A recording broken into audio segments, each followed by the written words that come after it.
2 of this feature bootcamp session, where we're going to go from your finalized logline. Ideally, your logline is mostly done by now. You can get that last feedback on it today if you need.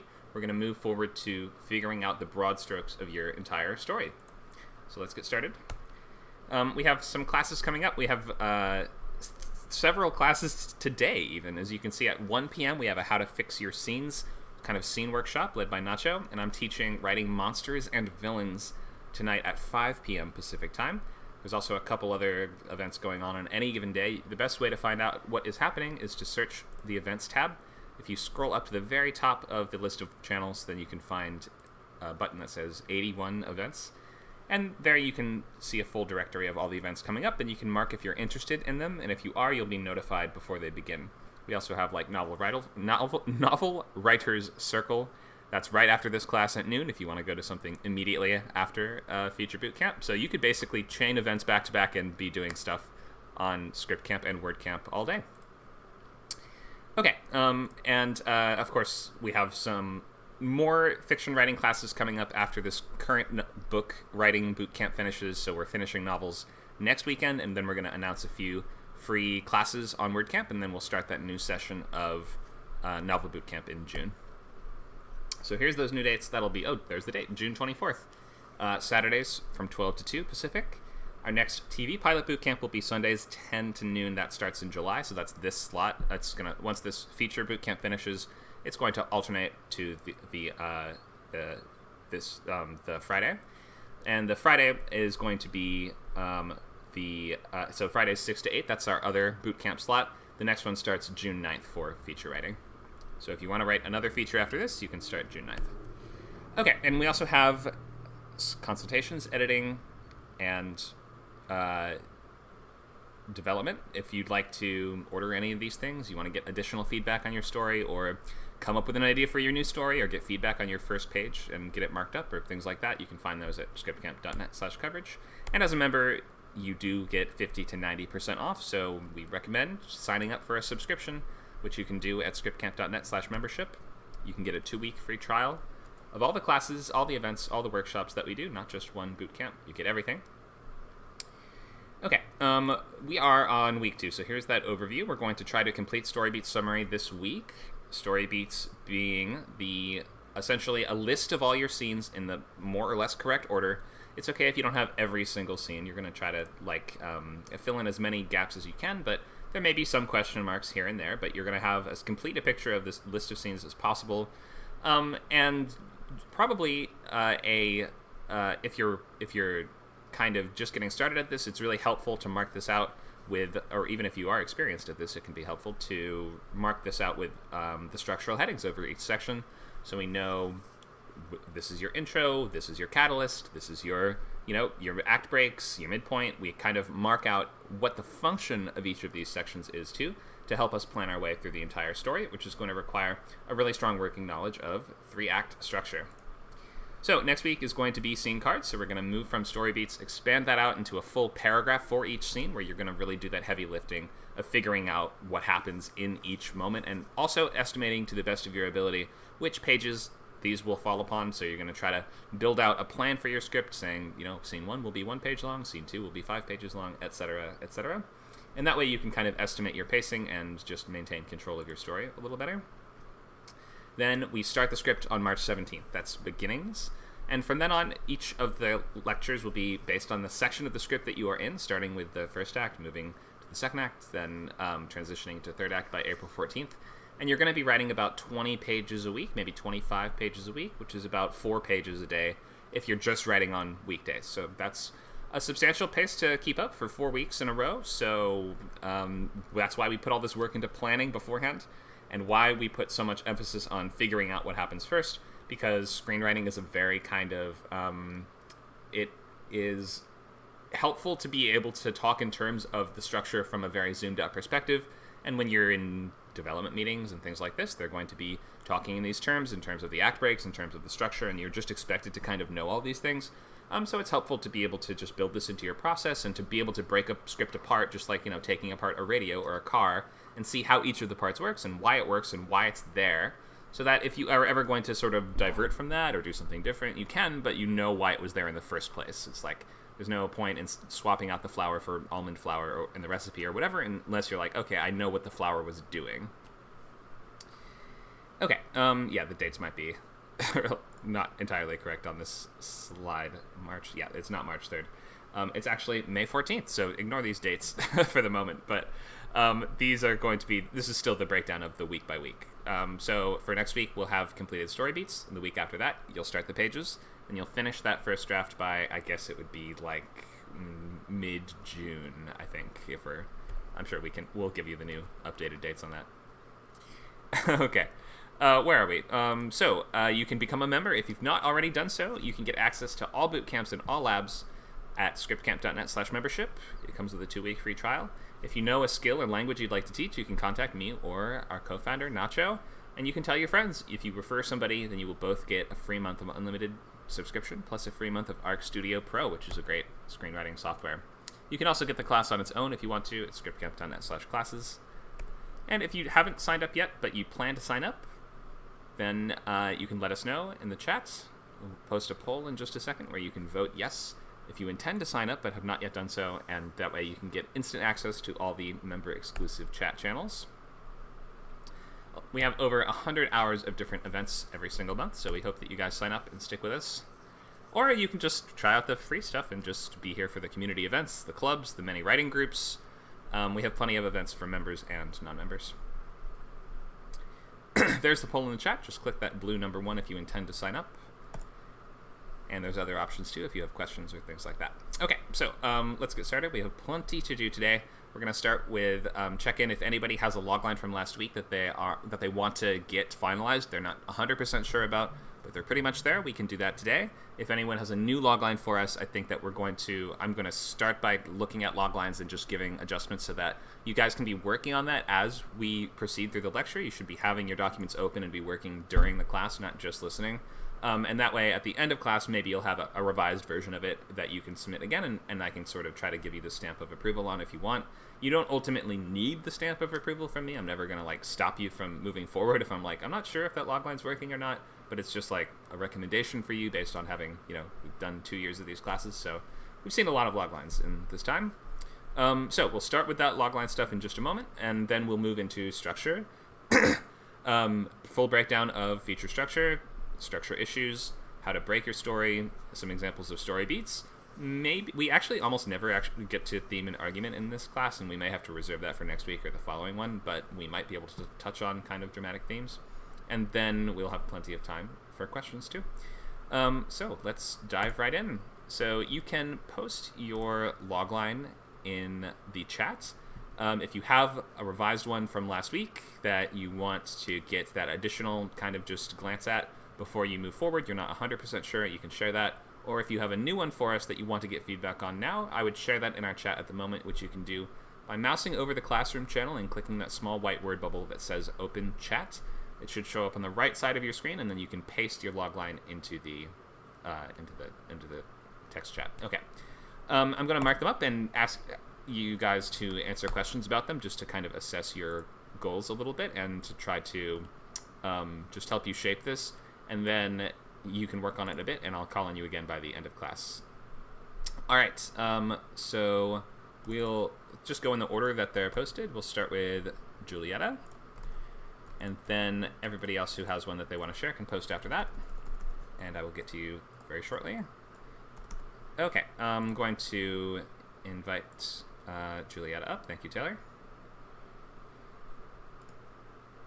Okay, so I've invited you to speak. Perfect. Oh, hello. Perfect.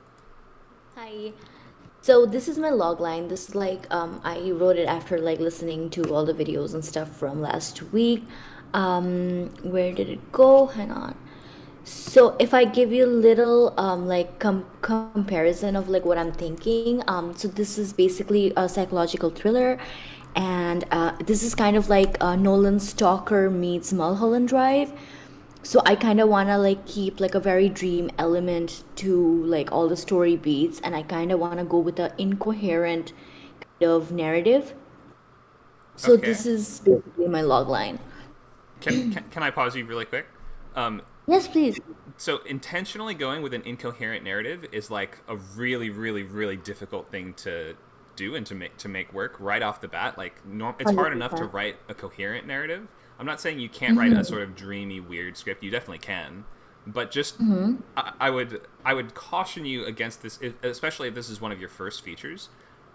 From choosing something that's deliberately really abstract or dreamlike or different, because it makes it a little difficult to give feedback on sometimes, because I'm like, this scene doesn't make sense, and somebody's like, well, it's supposed to not make sense, and I'm like, well, then where are we? What do we do here, right? So 100%. Like, go I ahead. want to make it incoherent, but I do want to have like a coherent narrative. Okay. But I just still want to have the elements of, I know it's going to be a little harder. I do want to like, my story beats are very like incoherent right now, and I do want to make like a narrative, like a line, Okay. so that the reader, to the audience, you don't really pick up on the incoherence right away. Okay. I kind of want to put it in like very subtly. Like, tell me what you think. Sure, sure. So yeah, that's fine, and you can definitely do that. I just thought I'd give you that little suggestion at the beginning, just so you're aware that this is like Yeah, yeah, it's an 100%. extra challenging, or it's an extra challenge to give yourself. You can take it on if you want to, but just be prepared for the difficulties that it will bring to try to. Because like, just consider how difficult it is to write a straightforward, completely clear, coherent narrative, and then ask, how do I make something that is deliberately not that, still entertaining, even though it's one of my first ever projects. So if you're aware of that Yeah. and you still want to do the idea, that's okay. But just be aware that that might pose some challenges. Yeah, I'll be very cautious. Okay. And do you have a title? Okay. Yeah, it's Rose Child. Rose Child? I'm not sure if I'm spelling that right. Yeah, like Okay. it's Rose, like a flower, rose, and then space child. Oh, Rose? Like ROWS? Let me just type it up. Okay.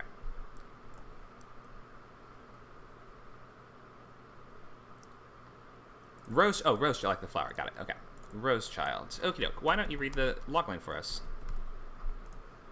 Oh, okay. Hang on, let me find it. Okay. So, a girl, privileged pedigree, commits a murder and now must readjust back to her family with the grappling anxiety of the ghosts of her actions. All right. Thank you for this. So, a couple questions and just ideas just right off the bat. The first thing is that it's helpful to know why your character is doing what they're doing. We're looking for things like motivation, stakes, and urgency in a logline. So my first question is, who does she murder and why? I don't know who she murders. That's okay. She, we the film kind of starts with the murder, but we never really see the faces of the victims. Do we? She also has an accomplice. We never really see the face of the accomplice. Okay. What do you think? So okay. And so your Yeah, main character commits a murder that we never learn why or who got killed. and I want it to be like a random murder, but a premeditated one. A random premeditated murder. So you plan to murder somebody random and just get away with it, I guess, as like a. Why would anyone do that? I guess is my. If she's just sort of a serial killer, is what you're saying? Yeah, exactly. Okay. Exactly. And this could be like this. This is probably the first ever murder, and I kind of want her to get caught right off the bat. The film is about the anxiety of what comes after a murder. So we're not gonna. I don't want to focus on the murder. I don't want to focus on the victim. I just want to show her in her life after the murder. So what's the conflict? Would you say?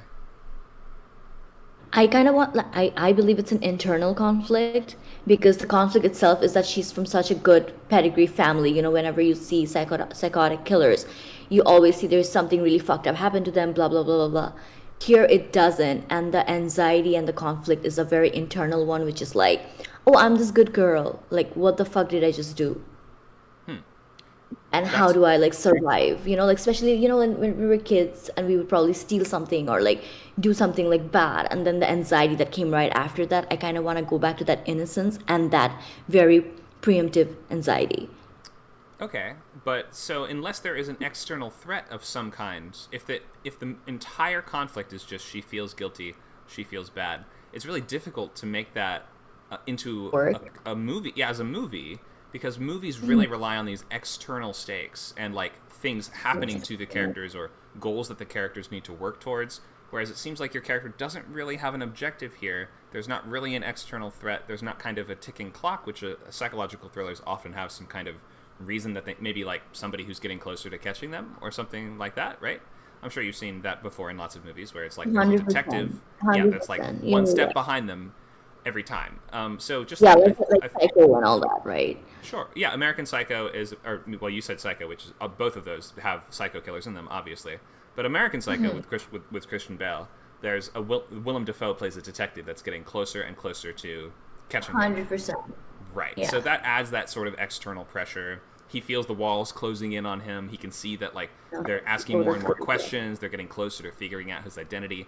It just adds that sense of external conflict to what otherwise would be sort of like this. It would sort of just be like, well, he murders people and he's worried about getting caught. Kind of like a ticking time. Right. So some kind of ticking clock that's going to like force your character to act or add that sense of urgency. Right now, there's not really urgency because it doesn't sound in the logline like she's going to get caught at all.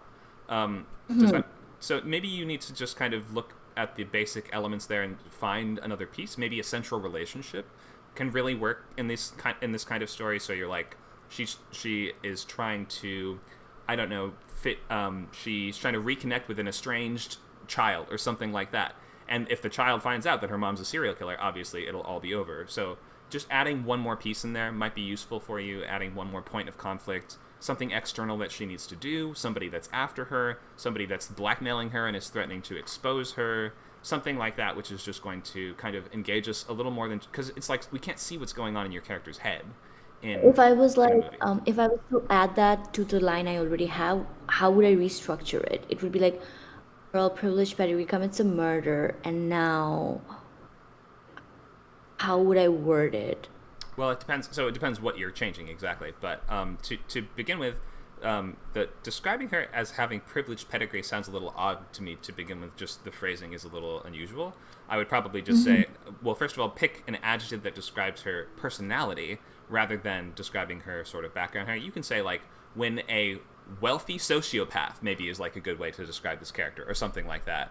Or we can just just when you describe your character to begin with, it's sort of telling us how they're starting out, and it might kind of change by the end. But try to just pick an adjective noun at the beginning to describe them in really basic terms. So it might be something like when a wealthy sociopath commits a random murder, she must, or maybe something like when a wealthy sociopath is blackmailed.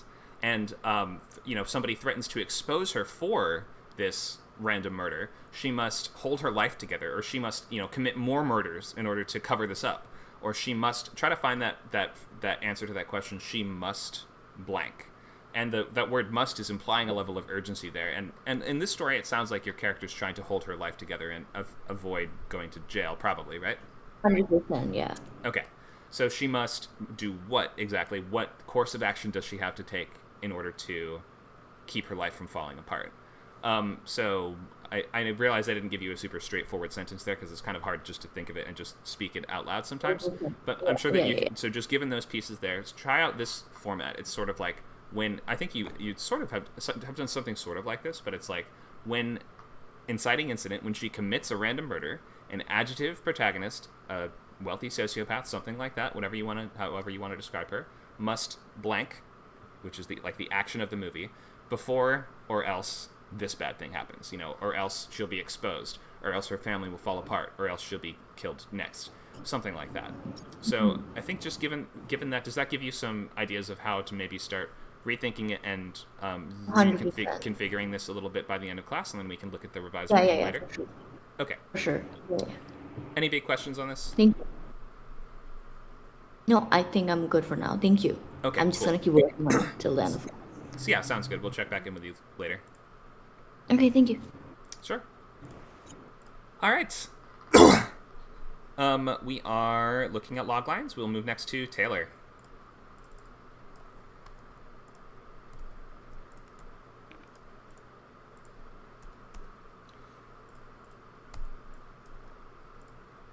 Hey, Taylor. Hello. Hey, how's it going? Going good. What's the log line you have for us today? Oh, the base jumping one. That's right. Okay. Yeah. So, why don't you... sci-fi. How did we get sci-fi?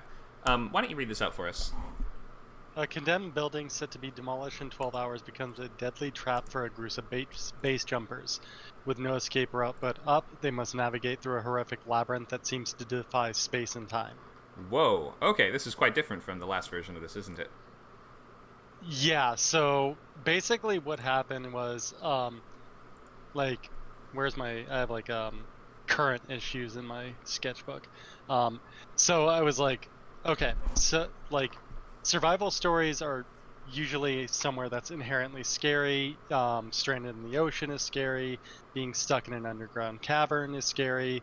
Being stuck in a building isn't inherently scary. So I went with, like, initially I was going with this idea of like there being like mutants after them. This is like a government conspiracy building.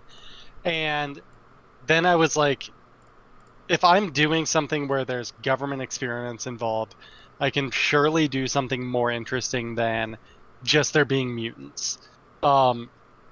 So that kind of evolved into, I was playing Portal, and ended up watching, I was watching a few different movies, like Annihilation, and I got this idea of this building, just the layout being just really abstract and just nonsensical, and just them being like, instead of moving from there's like something chasing after us, them also trying to figure out where the fuck they actually are. Mm-hmm. It's a cool idea. I mean, have you played the game called Control? Yeah, so It's the oldest house. yeah, so kind of like that, where it's just the design of it is basically what I have outlined so far in the first act. We have some setup stuff, but they get in the building, they look up, it's completely dilapidated, the structure is falling apart, but they decide they're not going to really be able to climb up all of these kind of beams that are going straight up. They can see straight to the top of the building, so they go to the staircases and they go up a few floors. They're kind of blocked off, so they open a door into like the 4th floor, and they go in, and there's actually a fully set up like office space, almost kind of like Severance-esque. I love Severance. Yeah, and so they're like, what the fuck, why couldn't we see this from down here? And that's kind of where I have it at so far, is that Okay. they're going up, and they run into another group of base jumpers, who in the end turn out to be people that have been a part of this experiment. I don't really know where that's all going, still figuring that out, but I do like the openness that I have with this idea of just all of these bizarre rooms that aren't really making sense or adding up, and them trying to figure out where they are. I like it a lot. It almost doesn't matter that they're base jumpers anymore, though. Do you see why? Yeah, I think you want them to be urban explorers now, and you want to call it Explorers, not The Condemned, would be my suggestion. Dude, that's actually one of the titles I put up was Urbex. That's kind of cool. Yeah, so the base jumping thing, I'm going to play around with it, see if that's the way I want to go. Urban exploration people works equally as, actually probably even better. It works way better, because that's something they get to. You've taken the game of urban exploration and blown it. You put them in a scenario where now they have to do that, but in a world where the stakes are way higher, and that they have to now push those skills to the limit. You're not going to push your base jumping skills to the limit running through corridors and stuff. Like, base jumping is what you do when you get to the top. So I think you want to make them urban. Maybe you can include that plan of like they were going to base jump when they got to the top. But you can make this one sentence to begin with, and you can say like first of all, focus on a protagonist, which you need to do. I'm sure you know about this, but your urban explorer main character and his group or her group of urban explorer buddies, they stumble upon a structure, a non-Euclidean structure that seems to have no escape. They need to maybe, I guess you can say, reach the top to get out. Maybe might be a way of kind of framing their goal. But then we might just ask, what's the adversary, or what's the conflict, or what's the danger exactly? Is it just the space itself, like walls that are going to crush you, or is it like, are there monster people in it or something? Yeah, I'm still kind of nailing that down, where more conflict is going to come from besides the confusion of this building. You could just go with that. I mean, that would be pretty cool. Just if you really dive deep into the difficulties and hazards and challenges of the building itself, that could be dope, I think. But it would be I can feel your budget creeping up and up and up. But I mean, who cares dude, about that? That's exactly, because like initially, it's like when I was writing this, typically the stuff I write is like fair, like you could do it for like $1 million to $5 million, and then I was like, damn, mutants, okay, that's gonna cost a bit, and then I started messing with this, and like I was like, shit, that's gonna get expensive, but whatever. So yeah, I mean, I've played around with, like, they go to this floor and it's like an open office space, and it's not making sense why when they look down they're seeing like an intact structure, and then like they go to another floor and it's like it's like floral and fauna and it seems like they're outside. So I'm gonna keep playing with these ideas. I'm having a lot of fun with it, and definitely start moving this into urban exploration rather than base jumping. That's the right idea, I think. So the basics are definitely here. You just need to find those specifics and just answer some questions like, who's the main character, what is their arc, and where is it sort of going in that character kind of sense. And then, figuring out what the actual hazard is, or what is the ticking clock. It could just be sort of like a back room sort of thing, where it's like, if we don't get out, we'll just starve to death in here, right? Or it could be something more like we're being actively pursued by, like, maybe there's maybe another group of urban explorers that has gone in there before have gone insane and now is stalking them through the halls, or something like that. You could go a lot of different ways. Awesome. You could go with it. Cool. Awesome. It sounds neat. You're almost there. Just you have a solid lump of clay now to make your ashtray out of. It's the worst metaphor right ever. on. Okay. No, I got you. Nice job with this. Cool. Thank you very much. Sure. All right. Looks like we have a couple more. We have 2 more. All right, and then we'll go right into our slides for today. We'll start with Becky.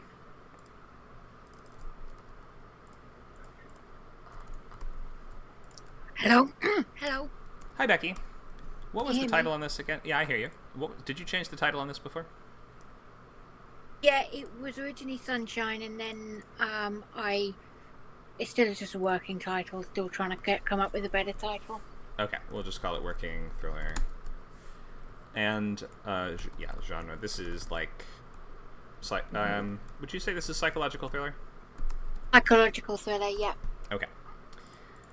All right, why don't you read this out for us, the new version? Okay, when Lockin, 12-year-old B sees a stranger in the radiated waste outside her window, she must find a way to escape the house before her ever-growing paranoid mother stops her ever being able to leave. So I wasn't sure what to do with that, because the mother does love her, so wouldn't purposefully kill her, but as the film goes on and on, it becomes more and more apparent that she has these rages where she might accidentally kill her. So it's basically find a way to escape the house before her mum loses it and breaks her legs or something. Mm-hmm. Stop her leaving. Do you see what I mean? She Yeah. wouldn't kill her, but she'd probably break her legs to stop her leaving. Yeah, that's where just kind of finding the specific way to phrase that becomes a little tricky sometimes, where you're like, before the mom kills her? No, Yeah. it's not exactly that. So I would maybe... And that's why I was Go ahead. struggling. That's okay. So I would maybe... That's why I was struggling. Yeah. So I would maybe think along the lines of if the mom is the main obstacle to escaping the house, is that right? Or are there other obstacles to escaping the house? Yes. No, the mum is the main obstacle. Obviously, there is the fear. She believes that there's radiation outside, and so there's that as well. But as Bates, so to begin with, she thinks she can't leave the house because there's radiation outside. When she starts to learn the truth, that actually there isn't, or starts to suspect that there isn't, then the obstacle becomes mum, because then he is too inquisitive, and that's when mum starts. I'd imagine it being the midpoint. So I started plotting, and it felt natural that she was sort of discovering. So she starts off the first act, she's kind of sees this thing but doesn't want to push anything, and then at the end of Act 1, obviously something happens that causes her to start properly investigating. By the midpoint, she starts to believe that it's not actually irradiated wastes out there. Starts to believe that there's something else going on, and that her mum telling her it's the end of the world, it's dangerous to be out there, isn't necessarily true. So at that point is when the mum really starts to become the antagonistic force, and she's actively trying to get out of the house. I see. Okay, so I would think maybe something a little like this. When 12-year-old B sees a perfectly healthy stranger in the supposedly irradiated waste outside her window, she must outwit her increasingly paranoid mother to escape. Her barricaded... Well, we may not even need that much. To escape might be fine, right there. Outside her barricaded house. Maybe do it like that. Yes. Can you, are you going to copy and paste that into the chat? Oh, sure, yeah, if you want. You don't have to use that, but that's just how I would kind of No, make things a little it more gives me an concise. idea, and then I can kind of use that to develop. So thank you. Yeah, no, that because it's about that capturing, the fact that few too many adverts. Well, yeah, but because it's about that capturing that, like you say, not necessarily going to die if she doesn't achieve it, but her mum might badly hurt her. Right. So yeah, that's why I think just framing the mom as the main obstacle, saying she must essentially defeat the mom to escape. We understand her want and her urgency and what she's trying to do. I mean, everybody would want to escape the house if they were trapped in there forever. So I get it. And if you start from here, then I'm sure you can play with this and find the exact right phrasing. I've added a few too many adverbs, like perfectly healthy, supposedly irradiated is a bit much, but I'm sure you'll find a way to navigate all that. Yeah. Thank you. Sure. Any other questions on this one?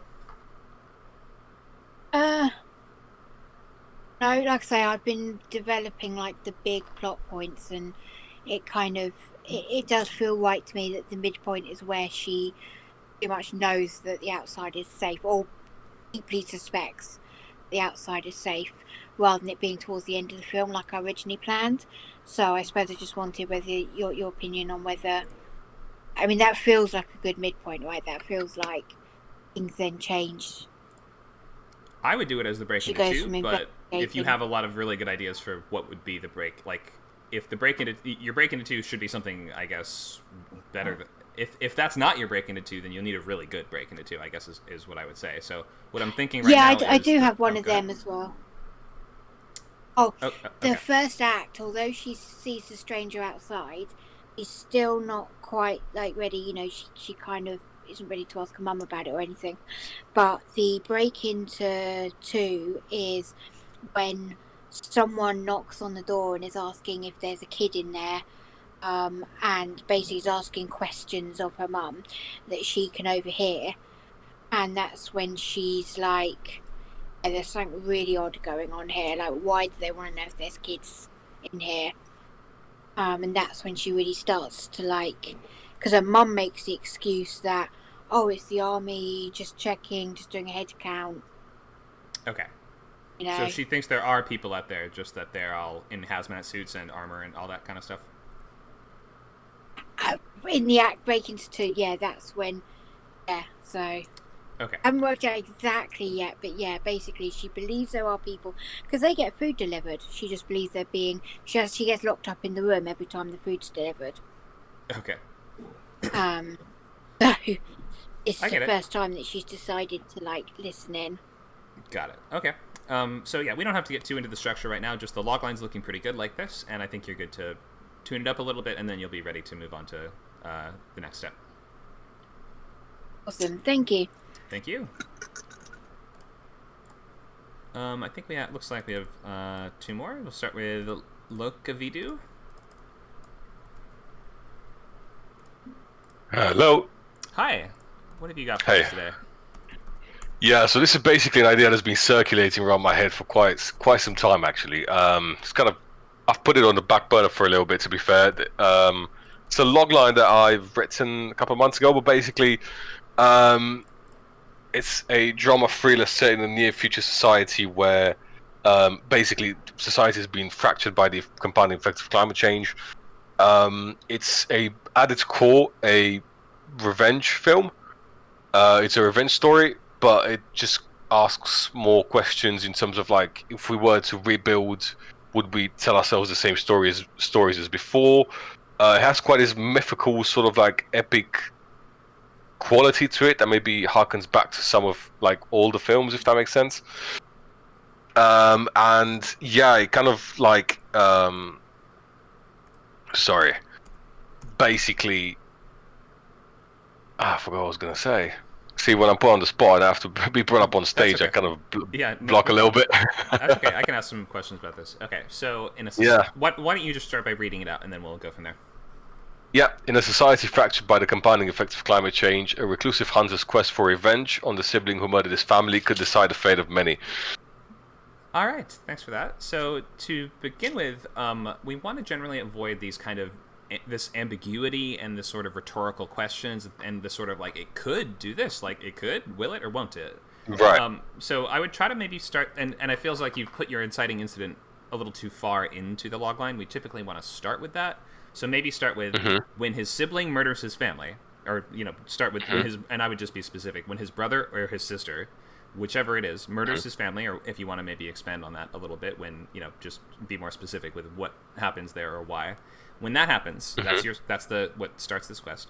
A reclusive hunter must hunt them down over, must track them over the irradiated waste of America, whatever it is the kind of crux of the quest. So your adjective protagonist must conflict, and then you're saying could decide the fate of many. What exactly does that mean?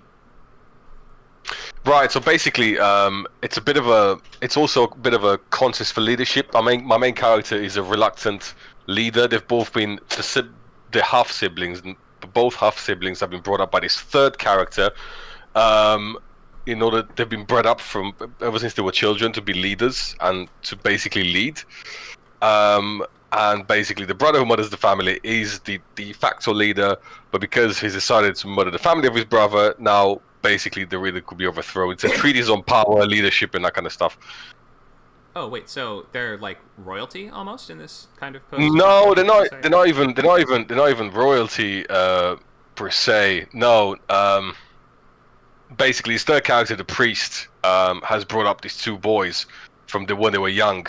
And basically, in the end, twist at the end of the film is that the antagonist is the blood son of the third character, the priest, and then the priest gives the green light for the main character to murder his son, if that makes sense, to enact the revenge. So it's a trio, if that makes sense. And by that, kind of like, could decide the fate of many. I just wanted to kind of like delve into the fact that it has implications on basically society is divided into city-states following the compounding effects of climate change. So it has an effect on their city-state and their community, and that could potentially be taken further in if there are to be sequels. And kind of like, I'm in my head, I envision it as possibly a trilogy. Okay. And what country is this set in, by the way? Is this set in the US or where is this? I think that's possibly one of my weakest points. Alongside the other weak points, is that I did not particularly think of a setting per se. I kind of left it nondescript, but I realize now that might be a bit of a weak point. Well, if it's a post-apocalyptic society, it's like going to be very different what we have access to, depending on where the guns are, and like, are there guns everywhere or not? Like, it's going to be a big question of if. No, guns were not in the question. So I think just Europe. Definitely not America then. For sure, not America. Yeah, no, I think Europe would be a fair point, kind of. Yeah. Okay. So I might kind of post-climate apocalypse. I might try something like this: when his brother murders his family, a reclusive hunter must track him down across a post-climate apocalypse Europe. Something like that might just be kind of the way to phrase this. In order, but then I guess if you want to really bring in this element of this is a quest that has bigger, because right now it just sounds like a very personal story, and then you're saying it's going to have huge implications. So to that end, you may have to adjust the way that you describe the characters a little bit. Maybe you say something like, when his brother, who is the president of a city-state, or something like that, murders his family, and you may have to just draw those connections a little bit more for us to see what you mean. And it's kind of a complicated web of, like, if you're saying that it's almost like it's like a political murder that he commits. Then Yeah, in a sense, yeah. okay, Kind of like the irony of it basically is that my main character is a very reluctant kind of leader. He's decided that family matters to him over leadership and power and politics.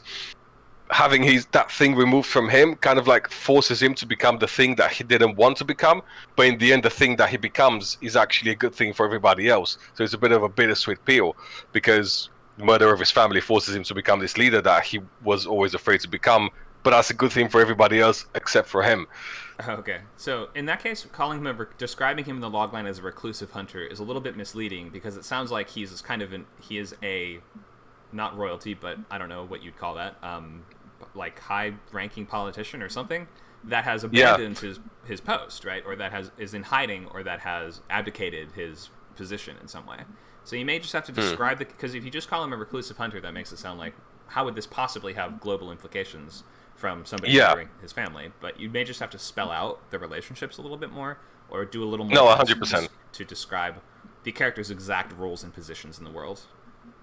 No, 100%. I agree with you there. That's one thing I've kind of struggled with, is kind of giving my main character a guild, if you want, a occupation, a profession. I've kind of struggled with that a little bit in terms of my story, and I think that's kind of like one weak point I'll definitely have to work on. So I do appreciate that. Sure, no worries. I've copied and pasted this version I've worked out into the chat. You don't have to use exactly this. You can take it and use whichever parts of that you want. But that's how I'd probably just consider this, because there's a big world here with a lot going on. But we need to express it in the simplest possible way that anyone who hears it can say, "Oh, I get it. I know what you mean. I know what the movie would be." No, I see what you mean. No, I really appreciate that. Thank you. No problem at all. Any questions on this? No, I think that's a good point for me to start working on. So I appreciate that. Yeah, no problem. Feel free to send a revised version by the end of class if you want another look at it. Awesome. Thank you. Thank you. All right, we got one more, and then we'll go into slides. Erner, I'm not sure how to even say that name. Heart to Heart. It's Ernu. So you were really close. It's I a was Hungarian close. name. Okay. Yeah, it's like air the air we breathe, and no, like in nerd or something like that. Erner. So it's Ernu. Okay, so that's the idea, because it's hard to pronounce. Okay, You do not have in English language. Like we do have it as a letter, and in English language it's more like three letters in a trench coat on top of each other, pretending to be one. So it's like in Earth or the or some stuff like that. Got it. Okay, thank you for that. Full disclosure, I just jumped in like 15 minutes ago, and I had no idea what's going on, so I realized what's going on, and just whipped together this. So. Oh, you're fine. We can do this. Let's. Why don't you read it out for us, and we'll do feedback. Sure. So the title is Heart to Heart, as in Heart to Heart conversation, and it's a romantic comedy. And I'm not sure if that's the best way to have a logline, but. So after losing his wife during childbirth, a grieving father of 4 finds unexpected solace and laughter in a mysterious woman he meets on a social app, sparkling a journey of healing, self-discovery, and a chance at love again. Okay. So this is well written, and I definitely see what you're getting at. I want to just ask, though, what's the problem? What's the conflict?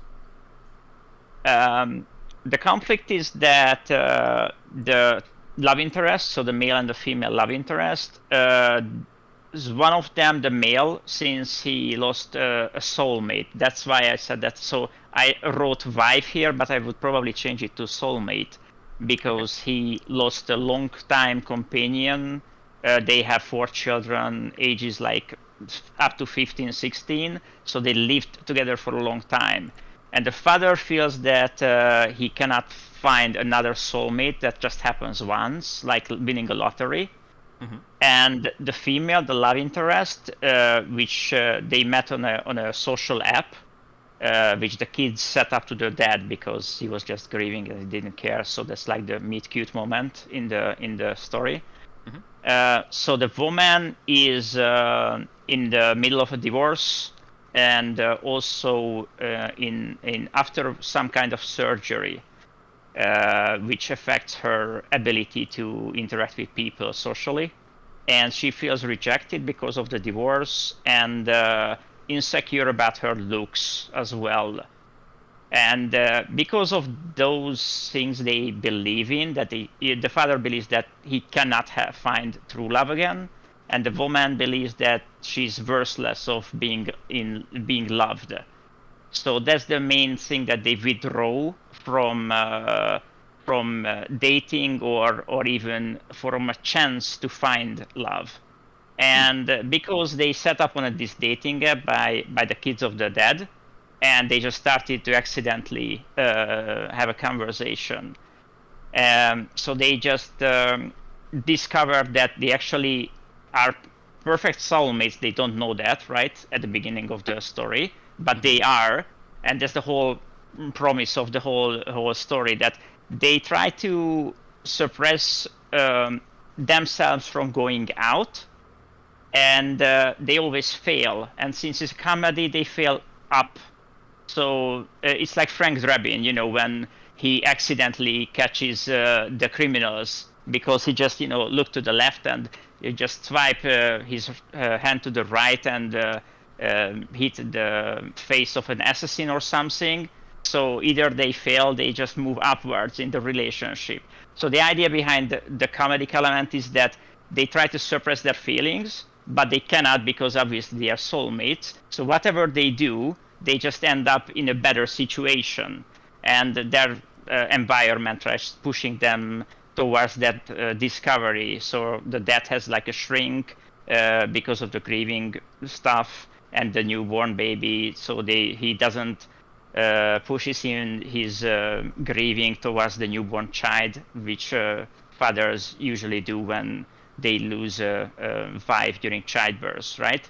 Mm-hmm. So they just shift the blame to the child. So he's in therapy, and the shrink points out that the relationship, this conversation on the dating app, it just really lifted his spirits, and he feels very much better since they are talking to each other, and he was able to start to work again. So he's obviously started to heal just by having a text messaging with this woman. Right. So I guess, well, first of all, I will just say rom-com is not my genre. I don't watch these or have a very strong working knowledge of how this genre works. But I will say, just from hearing this, I still don't get what the problem is. It seems like this is like a guy. I understand he's sad. He feels like he's struggling to move on after his wife has died. He meets a woman on an app. They hit it off. The universe almost conspires to have them fall more and more in love together, and even if they, like, it seems like the journey is getting easier and easier as it goes on. I'm struggling to see what the problem is. Where's the conflict? It just seems like everything's fine. Well, I would say that if I would use stronger terms, probably that's not the good word, but I would say that they are both depressed deeply. Okay. Right? Because if you lose someone you loved, and you don't think that you find that person, so the father sinks into that feeling that he doesn't just so he doesn't want to find someone, because he finds it impossible to find someone, because he says, okay, I had a winning lottery ticket, it won't happen ever again, so why should I go outside? So he sinks into depression. The woman is the same, that she's kind of young, but so her story is that she is infertile, so she cannot give children to the husband. That's why they get divorced. So she feels like kind of damaged inside, and since she's got a surgery, I don't want to go into that, but it's about her looks. So she feels insecure about her looks, about her voice, and about her body as a woman, right? Because she cannot have children. So she feels that she sinks into the depression because she feels that she's kind of a damaged goods who is rejected, and she doesn't want to give a chance to love, because she sees like, okay, I'm damaged, maybe I can have like a pen pal or something. So they meet on a social app, not on a dating app. So it's just about talking and having conversation, not about having a date or something like that. and she feels that she's rejected by someone she grew up for like since childhood, which kind of feels really shitty. And she doesn't feel like if she goes out ever she can be loved again. She doesn't deserve to be loved, and because of that she rejects the opportunity to go out. So they both try to close themselves off from the world, and they only get closer to each other because of outside forces. So that makes it sound like your characters are pretty passive and are kind of just Yes. being forced into the story, which is a big problem. Typically, we want to have the main character be really active and have to make plans and execute those plans, and we're watching them make progress towards a goal, and that's how we kind of understand their their character's arc, their trajectory. I'm going to give you just like a basic rom-com example. Here's a rom-com. When she moves back to her hometown, a big city girl, she runs into a country bumpkin guy, right? And they hate each other. They end up as roommates due to a mix-up in their, travel accommodation plans. And although they seem like complete opposites at first, they clash with each other. They have opposite personalities. He likes farming. She likes driving Ferraris down Main Street. Whatever it is. Like, it's a stupid example. But do you see how it's like... Yeah, I get it, yes. We see the conflict of the movie because the characters have something fundamentally, easily identifiable that's going to be causing tension between them, or we're fundamentally going to be rooting for them to get together because we can see what is keeping them apart, and we can imagine sort of funny scenarios that would push us towards those characters eventually. They're forced to work together at first, but then they come to see what the other person offers. At first she's like, farms are dumb, but then she gets to ride a horse, and she's like, wait a minute, farms are awesome. At first he's like, cities are dumb, then he gets to ride in a cool bus or something, and he's like, cities are awesome. So then by the end, they have overcome those challenges and differences, and we've seen them struggle and sacrifice and ultimately realize, wait a minute, that person, although they seemed wrong for me at first, they're actually right. As far as I told you I'm not a rom-com guy, but that's my understanding of how these things normally kind of go. Yeah, the same for me, absolutely. Based on what the research I did, so you are spot on. Yeah, absolutely. Okay. So I guess just first of all, two depressed people don't want to be together but keep ending up together. I'm struggling to see what's funny about this to begin with. And second of all, because like a rom-com has like an amusing situation at the heart of it normally, which is like, this person from this opposite background and this person from this opposite background who seem like they can never get along, but really they're perfect for each other. They just don't see it at first. And the story is about them realizing that it's true, which sounds like it's kind of what yours is like. But if you can just find a way to suggest a little more of what that difference between them is, or the thing that's getting in the way, what's preventing this relationship from working, and therefore how can we watch them make progress towards making it actually happen. So it could be a situation that you need to put them in, perhaps. Like, are they forced together? Like you say, they just meet randomly on an app, but if it could be maybe something else, maybe do they work at the same job and now they're on a corporate retreat together and they have to, just like putting them in a situation where they have a different kind of objective might be helpful? There is a little bit of force. So the woman is alone because she grew up in an environment. Practically, they were as children with his late husband or divorced husband now, or in the progress of divorce. So they grew up from very young age. So they practically lived their whole lives together in the same community. And since there is like traditional community, since she is not kind of feels like she's not a traditional woman, as a woman supposed to like give children to a man, and the whole community sees it like that. So she's cut off from everybody in her life practically, and that's why she goes to this social app to find someone to talk to.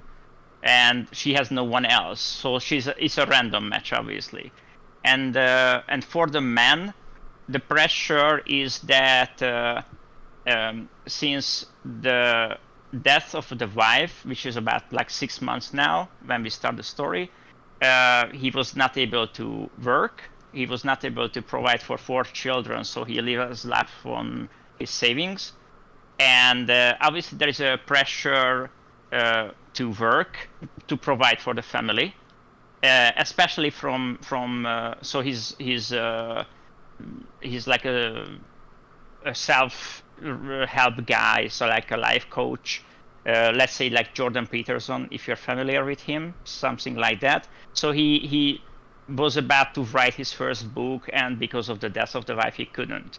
And now he turns his experience into a different book, which the publisher says that, okay, we have a contract, 6 months passed since the contract, you didn't write a single word, and now, since you started to have a conversation with this woman, obviously, your shrink said that, okay, there's a connection, that you started to write again, so you are healing or you're getting better at work as well. So the shrink suggests that they keep the conversation going, because it has kind of a feeling effect as far as he can see. And the boss of the publisher says that, I want you to work because you're making progress and you had only 6 months left to finish your book, and this is a good start. So everybody's like pressuring the father to do that. And the reason why he can work is because he feels really good, very comfortable finally, since his wife passed. Okay. That they can talk to each other. Sorry, I'm that's okay. phrasing. Yeah, it's fine, and you don't have to have all the answers right now. You're just at the logline phase right now, so you may need to figure out a lot of stuff still, and you may need to just kind of sit with this a little bit and just look at what is the specific conflict, how can I express who the characters are in such a way that I understand how they will clash with each other, how they, like, what is the, if you say she comes from a super traditional community, he comes from blank, is he from a super, I don't know, modern, super new age community, something like that? Maybe that's that kind of point of conflict between them. Maybe it's something like he's a writer of self-help books, and before his wife died, he was writing a book on how to have the perfect relationship. Then his wife died, and he feels like he can't finish the book. And now, meeting this new woman, he feels like, oh, this is how I'm going to kind of finish the book. Maybe that could sort of be like an angle that you take, and then I would understand why, even though he feels like he needs to keep part of himself withdrawn from her in order to avoid getting hurt again, that's kind of where the conflict comes in. He's like, I need to finish the book, and then you're going to run into a part where she's like, were you just dating me to finish this stupid book?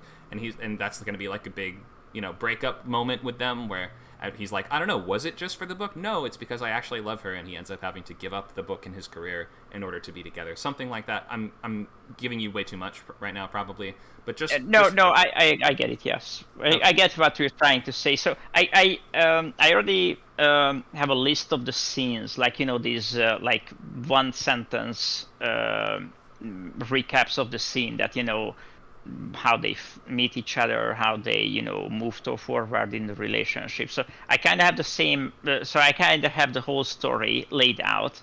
Obviously, I need to write a book or or story, but so I have like this about 48 scenes, which is generally, as far as I can tell, is about 50 is about an average novel, as far as I know. So I have the general idea from the beginning to the end. I have the big climax. Isn't this a feature? Isn't this a movie?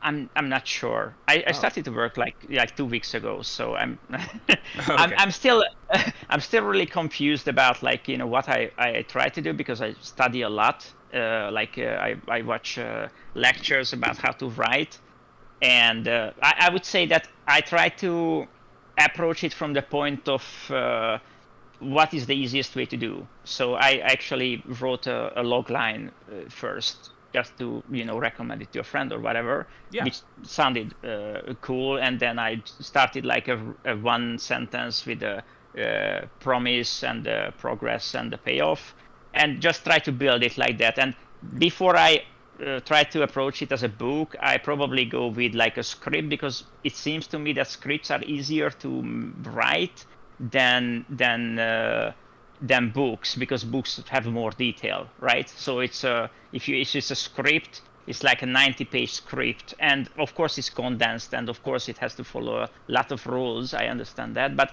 you have a general idea that if you have a 90-page script, then probably you have like an enough material for a movie or for a book. That's my thinking being. I think you are correct that about 48 scenes, like that is a good number of scenes for something of this length, definitely.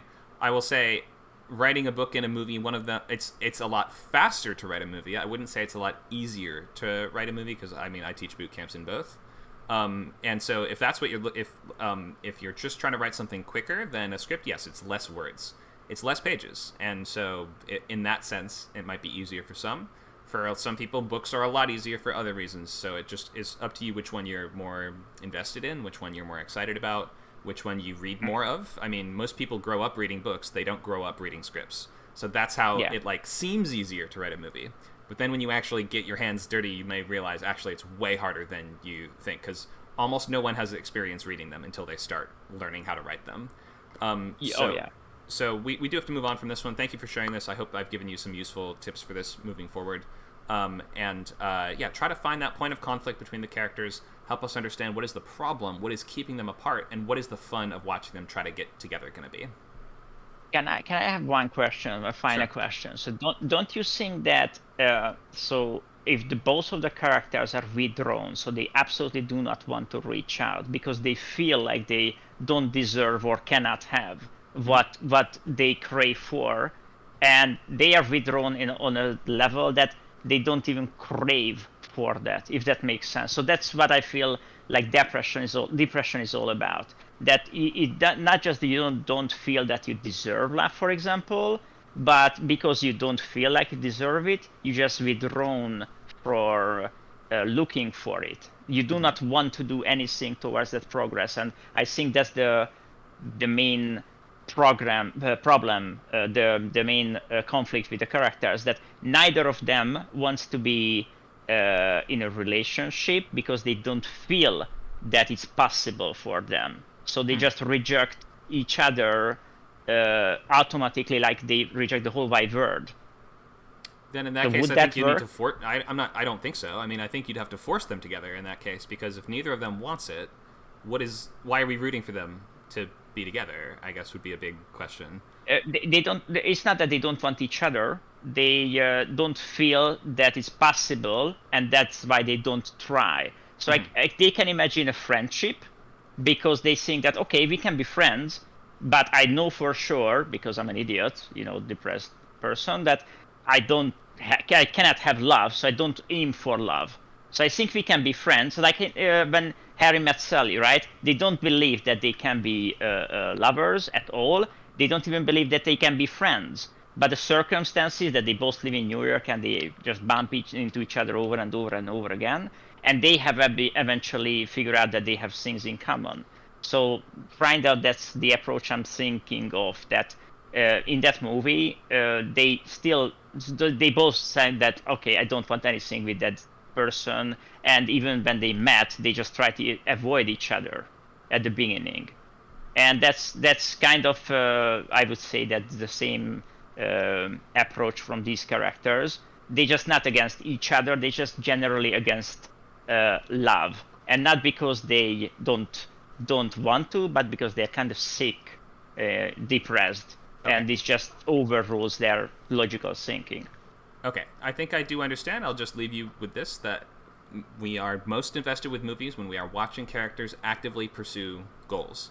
So a character with a tangible objective that they are taking steps to attempt to achieve for themselves. So you may have to find that has to be something. And that's why a lot of romance stories have some other objective for the characters that they're trying to do. They're lost in the jungle together and they're trying to get back to civilization, but along the way they kind of fall in love, something like that, right? So you may have to find some other objective, some other thing that they're actively trying to do that maybe forces them into circumstances together. Maybe they're in the same club, maybe they join the same group or community, maybe they're in the same church, whatever it is that is going to force them to be together, maybe with something else they're trying to do. That might help you. Okay, all right, thank you. Sure, thank you for sharing this.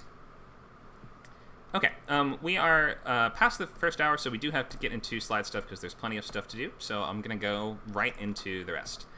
So I'm going to skip over this blockbuster moment for now. Let's go right into ground rules. Okay, so get used to the idea. I know you all just did, and everybody who just shared was fantastic. Thank you so much for sharing your idea so well and taking feedback so well.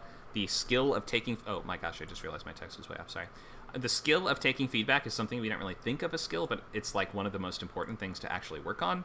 As somebody who wants to write professionally in Hollywood, it can be difficult to hear big notes at early stages or to hear parts of your idea that you really like aren't working, but being able to roll with that and adjust based on that and just do what you can with the notes that you get, even if you don't love them, even if you're like, I ultimately don't agree with that, so I'm going to kind of do what I want, you can do that. No one's going to force you and twist your arm. I'm not going to come to your house and like get mad at you if you don't take notes. I don't care how your movie turns out. I'm trying to get you to just finish a movie. So I hope that helps you. It sounds motivating and not discouraging in some way. But in any case, just get used to hearing these notes and just trying to be very flexible and be willing to adjust and just be willing to hear these things the whole time. That's a really important part of this.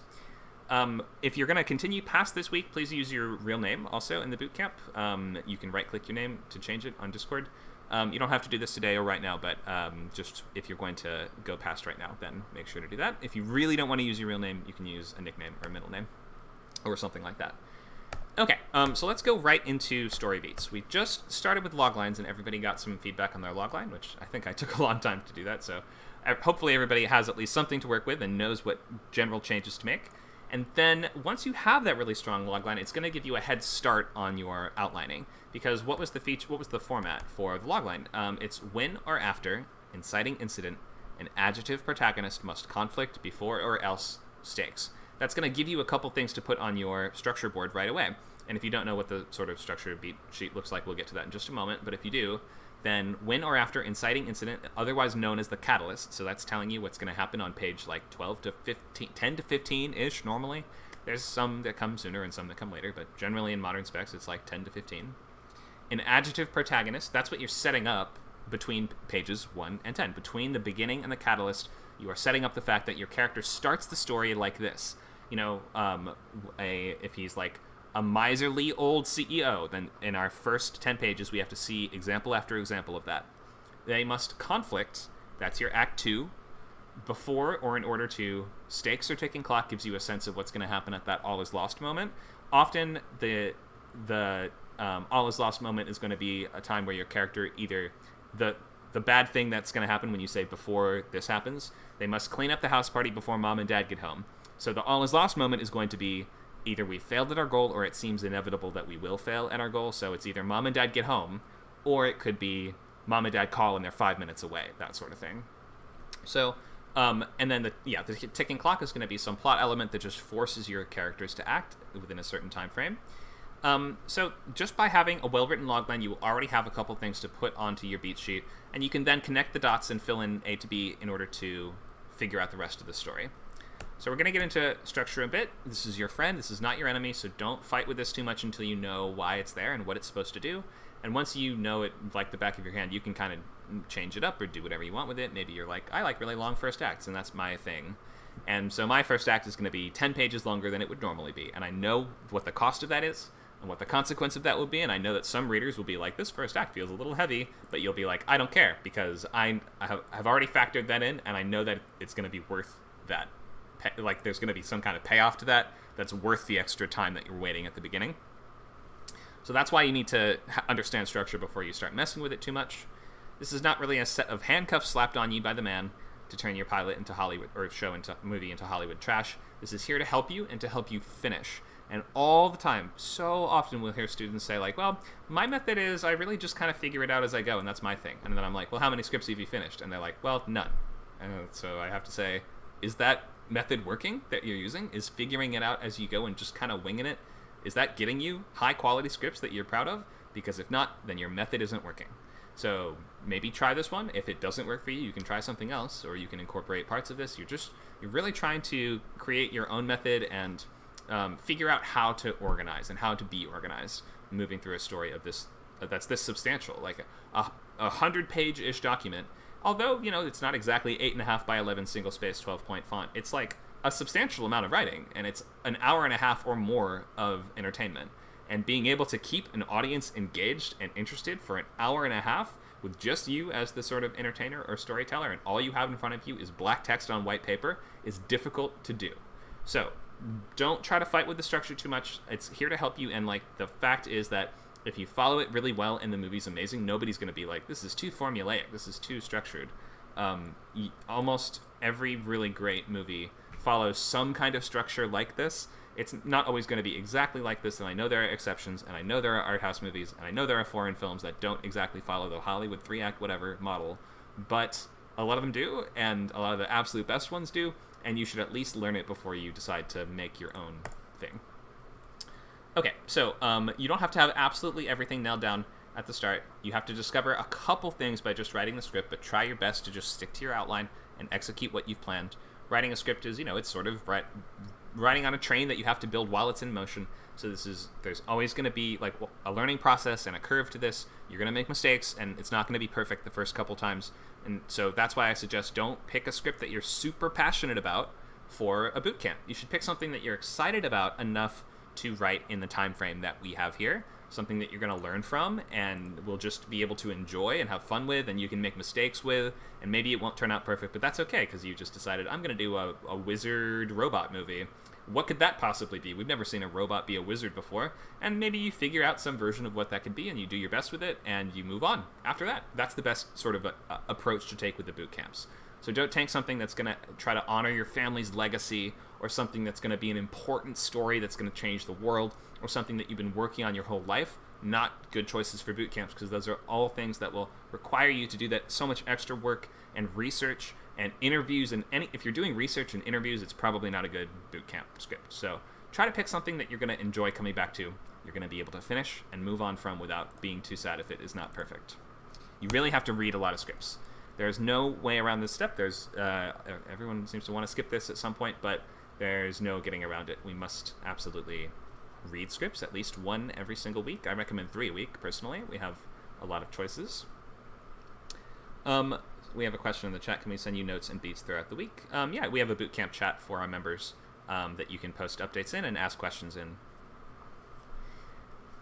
Okay, so let's move ahead. And I will link you to that in the chat right now if you want to. Feature bootcamp chat. There it is. Okay. I just talked about art house stuff. Let's get into structure because I'm running a little less on time, or shorter on time than I thought I would be. Okay, here's film structure. I'm going to, or this is 3-act structure. I'm going to share this with the slides with the class in a moment if you need to review this later. Act 1 is the setup. Act 2, look how much substantially longer Act 2 is than the other ones. So they're not equal length. Act 2 is what we might call the confrontation. Act 3 is the resolution. So in Act 1, we start with the intro where we learn who your main character is and what their normal life is like. Even if their normal life is not normal for us, it's normal for them. It could be, once upon a time, there was a spaceman and he had adventures every day. That could be where your character starts out, until Catalyst, his estranged daughter, who, is let's do one about one of the kind of biracial children of Kirk's alien encounters. Let's do one of those where one of those aliens comes back and actually wants to get in touch with her dad.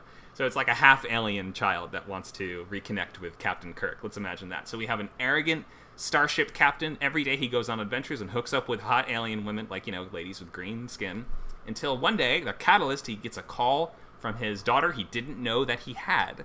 And turns out she's a half alien. She wants to know who he is. We then move into the trying the locks. He's like, I'm not a dad. I have to find a way out of this. Trying the locks is a sequence after the Catalyst, but before the break into 2, and it's actually the most fun part of the whole movie, in my opinion.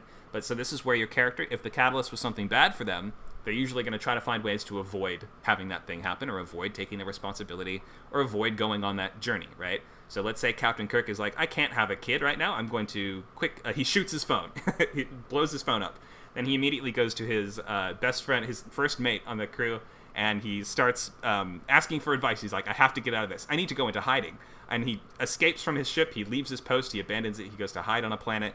He tries to insulate himself from the world. We're basically seeing the main character avoid engaging with the call to adventure. Sometimes this is called the refusal of the call section in Hero's Journey. So our character is trying to deal with the problem the wrong way. If the Catalyst was something good for them, like it was, hey, you got an offer of an awesome job, then usually the trying the locks is going to be them having to prepare for that thing, gathering their team, getting their equipment together. Maybe they take the first few steps on that journey, but it's harder than they thought it would be, something like that. This is the most misunderstood part of structure, so definitely feel free to ask questions more on this later, but trying the locks is a sequence where your character is going to be working their way up towards stepping through the doorway into that journey. So we have Captain Kirk, or our Kirk-type character. He hides out on a planet, he cuts off all contact with everyone, he's trying to avoid his kid. Well, our break into 2 is going to be the half-squid girl shows up at his door, and now he's forced to let her into his life. And obviously we should give our character the choice to turn back if it's going to be something they need to make.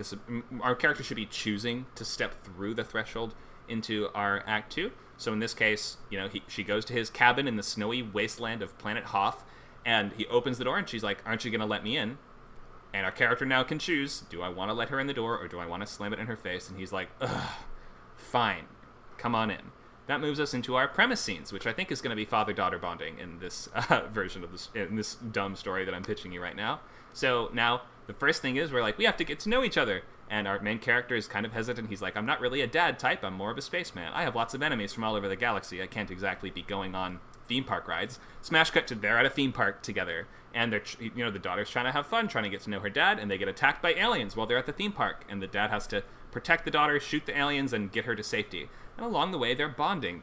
Although they're clashing with each other, although they have problems, like the core promise of a relationship-based story like this is that although they have thorns that poke each other, they're ultimately sort of meant to be friends or lovers or family or whatever it is that we're arcing them towards.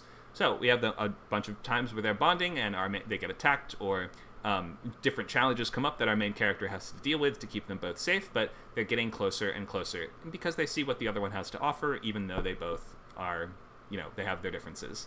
Our midpoint is going to be a moment that raises the stakes. So it could be some kind of revelation of new information. It might be some kind of new clue. It's going to be a push in a new direction, or it could be just the end of the premise sequence, the sort of fun and games of the story, as now there's a moment to rest and say, wow, look how far we've come, but the challenges are about to start increasing dramatically. So the midpoint here might be something like our main character finally allows the daughter to take a position on his ship. And so now his, what he considered at first to be a mistake, he's going to take ownership of her, and he's going to be like, you know what? I'm going to own it. I think we're going to give this a real shot. He makes her an officer on the Enterprise. So the stakes are higher now. Everyone's eyes are on them. Everybody's watching to see what will happen and how Kirk will react and how she'll adjust. And then we move into the escalation. And maybe also in this section we start to learn that this species of alien is a hostile one to humanity. So the crew doesn't trust her. They treat her badly on the ship. They the media is starting to spin a bunch of stories about the captain being a sympathizer to the enemy. Stuff like that. We're watching the pressure start to erode away at the relationship that we've been rooting for. The thing that we have invested in is now under threat. And the things that your main character cares about are now in jeopardy. So that's what escalation is all about. It's about putting what your main character cares about in danger, and they're now forced to act. They're starting to have different costs exacted on them in terms of physical, mental, moral relationships. So maybe your first mate that he trusted so much at the beginning, remember, now he comes to your main character and he's like, you know what, I don't think I can serve on the ship anymore with an alien woman. And our main character is like, you can't really think like that. And he's like, yes, I do. I quit. We're escalating all the way up until we hit the all is lost moment, which, let's say, the squid alien mothership attacks the sort of fleet, and they're able to track that sort of half alien girl. So it's her fault. That's going to be an all is lost moment because it seems, well, the father and daughter, there's no way they could reconnect now. They're definitely going to have to split up and separate. So that leads us to our pit of despair. Let's say she takes an escape pod and blasts off to a nearby planet, and now they're forced to kind of rethink life without the other one. Although, at first, we're sort of like, well, Kirk, you got what you wanted, right? I mean, you didn't want a daughter in the first place.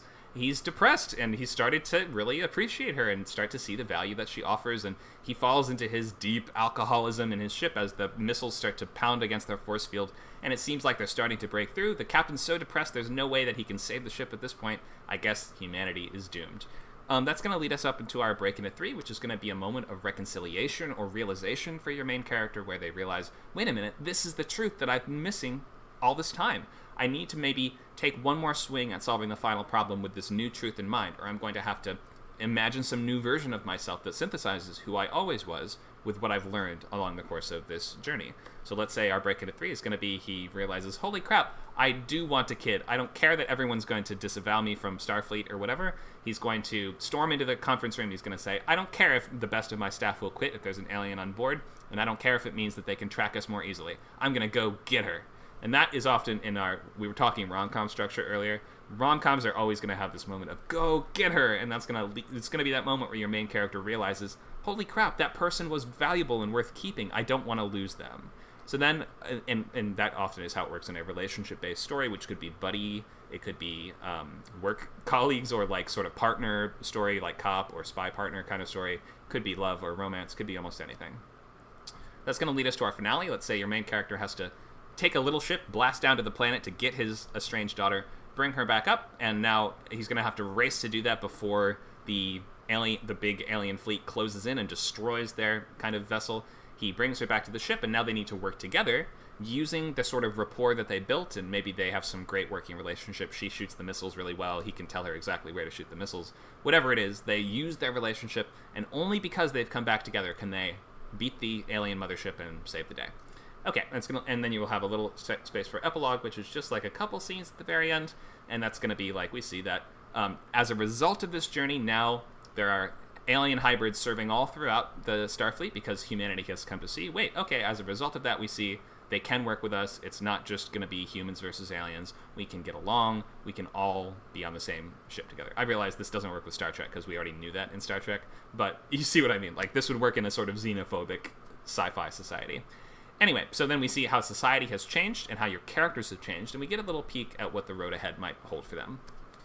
Okay, I just riffed an entire dumb movie idea. Hopefully that at least demonstrates what we're doing here, and I can go into more detail on any of these specific sections for sure. So Zach says free story idea. Yeah, somebody feel free to take this dumb Kirk and his half-squid alien daughter story if you want it. But in any case, each of these sections has a specific role. You need to know what these structural beats are for, and also we have sort of page count expectations that we kind of imagine these will normally fall upon, and you're going to have to pick a page count at the beginning, and it will help you plot your entire story. Okay, so I'm going to ignore these are just like other story structures from around the world. But we have too much to get through, so we're going to look at story beats. So here's the full list of everything I just went over. Intro, catalyst, trying the locks, break into 2, premise, scenes, midpoint, escalation, all is lost, pit of despair, break into 3, finale, epilogue. So that's a lot. If you're new at this, that might seem like a lot of things to know. I'm just going to share the slideshow in the chat right now, so you guys can review this if you want.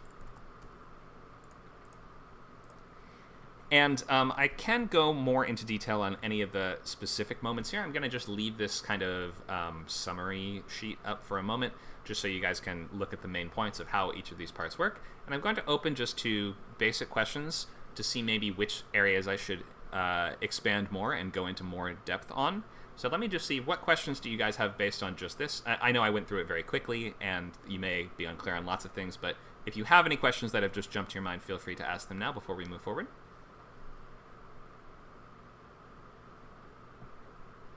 And you can either type in the chat or raise your hand for this, and I will bring you up.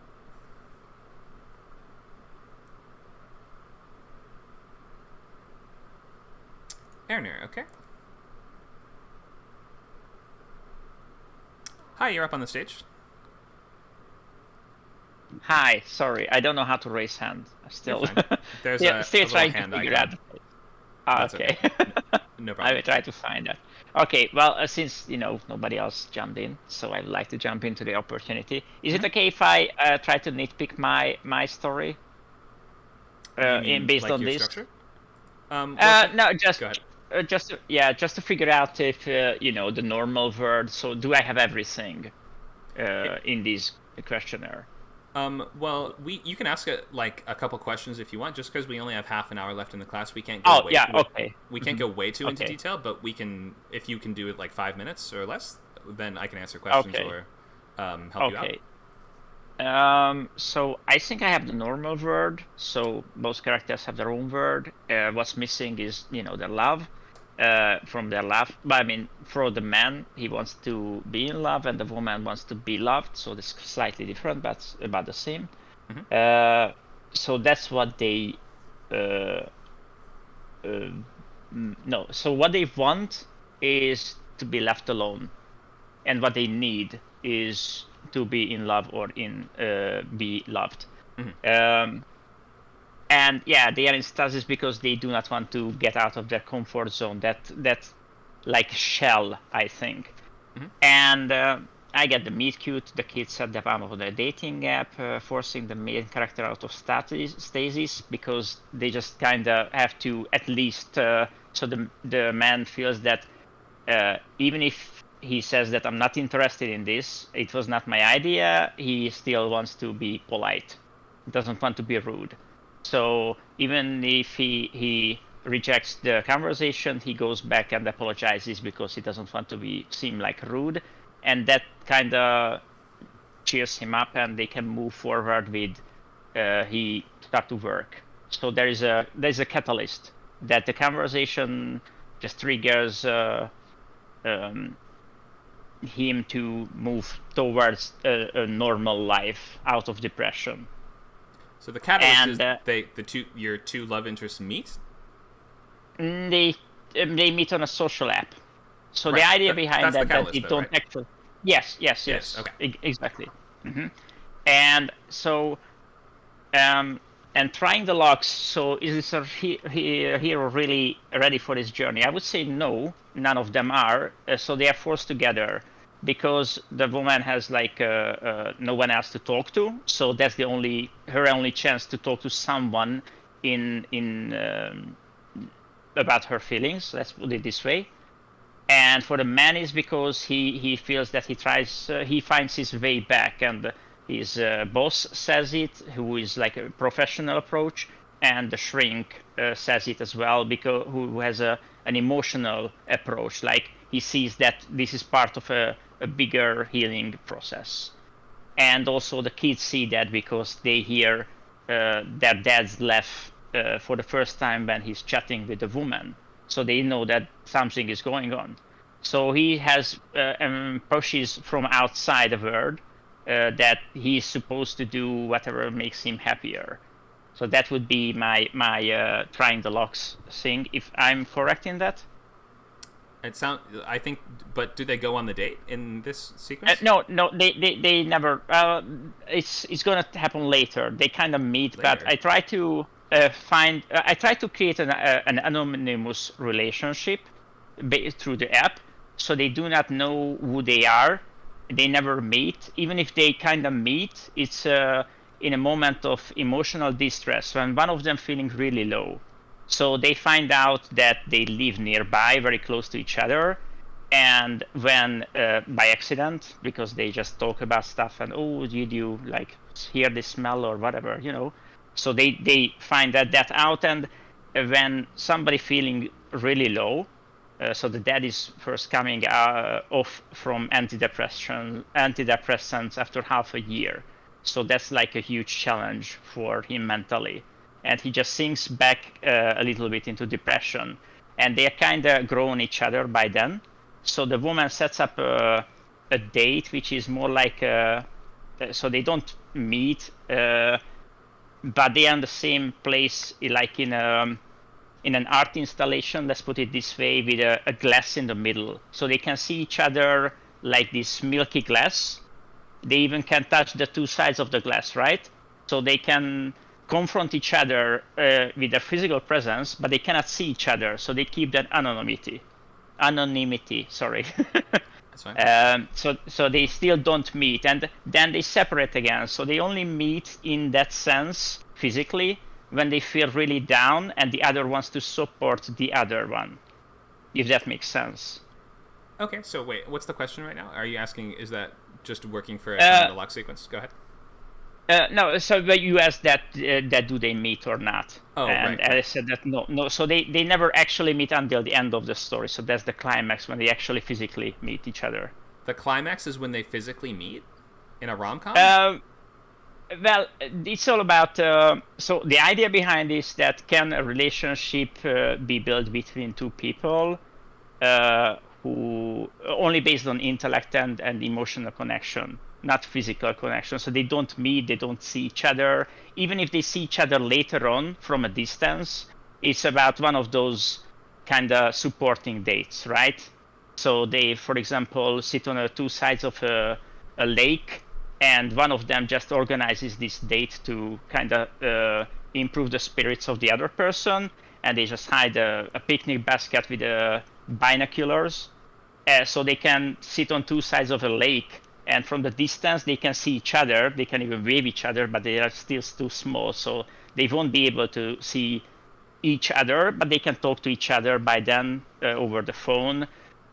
So they can still support each other, but that's kind of the latest part of their relationship. So first they really just, as I said, they don't really see each other. They cannot they are not in the presence of the same of each other in that sense that they can hug each other or physically touch each other. Okay. So we can't. I guess just in terms of what we can do in class today, I'm just answering questions on structure right now. We can't really micro-examine your story too much. I can just give I'll just give you my general thoughts or impression, and then we'll move to the next question. But my general thoughts are, you're throwing a lot of obstacles in the path of a functioning rom-com by having, first of all, main characters that neither of them want to find love or be together. I mean, we see versions of that. I understand, of course, that like they sort of need to come out of their shell is a big part of the conflict. I get that. But it's like, it feels like they're being forced into the story. They don't even meet until the very end. It's like, that is super unusual for the genre too, and you'd pretty much have to design the entire movie around that. It just feels like such an internal journey, and it doesn't feel like your characters have very much going on outside of this sort of internal relationship life. Like, they don't have other goals or other things they're working towards. So that, to me, maybe feels like it would help fill out the story a little bit. And in terms of if the whole hook of this journey is, can we make a relationship work without ever actually meeting in person, then you should sort of rewrite the logline to reflect that. Okay, those are my thoughts for now. I hope I've helped you out in some way. Absolutely, yeah, it's very helpful. Yes, thank you. Okay, great. Thank you so much for asking the questions. Okay, looks like we have some more questions. Joya says, can you expand on how you're able to do that off the top of your head like that? I'm scared.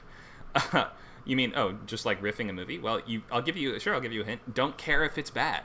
That's like the biggest thing. Like, if you want to just riff a whole story, then just say the first thing that comes to your head, and if it like sort of works, then that's fine. It doesn't have to be a masterpiece. And that's just, I guess, part of the approach that I suggest taking with all this is just don't hold yourself to too high a standard. Don't insist that every scene be an absolute banger. Just kind of, like, once you do this enough, you will just be able to internalize the structure and tell a story about, I don't know, a turnip and a can of beans. And it doesn't mean it's going to be a great story, but once you just sort of, it becomes like muscle memory almost. It's like when you play the piano and you just know where the keys are. It's not going to be, that doesn't mean you're always going to play 10 out of 10 great songs, but just repetition and just burning this into your brain over time, you can do the same thing. Just take it lightly and have fun, as Julietta puts it. Here's a question from Zach. Can you have 2 escalations at different times in the script with those threats coming from different characters? Yeah, sure. Also, how vital is the epilogue to the story, or can this be removed and have the story arc and then the end? Well, that's a very kind of 90s approach to it, but you can do that. I mean, I just watched Police Story 2 by Jackie Chan a couple days ago, and it's a very 90s or late 80s action movie. It's like, boom, the bad guy's base blows up, and our main characters are like, wow, we did it. The end. You can do that. You can do that.